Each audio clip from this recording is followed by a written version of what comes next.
استاندار سیستان و بلوچستان میگه تو این استان هیچ محرومیتی وجود نداره. ای وای، محرومیت از این بالاتر که به گفته نماینده همین رژیم تو مجلس یه زن برای تأمین آب شرب تو بلوچستان تن فروشی کرد.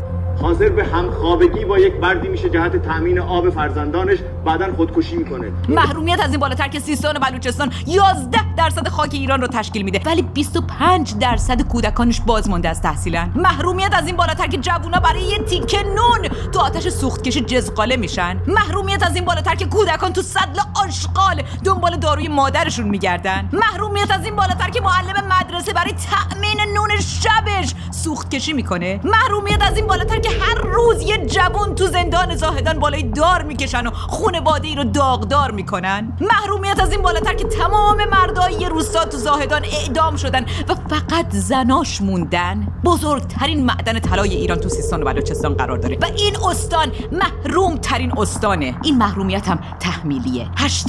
#وطن فروشان وقیح.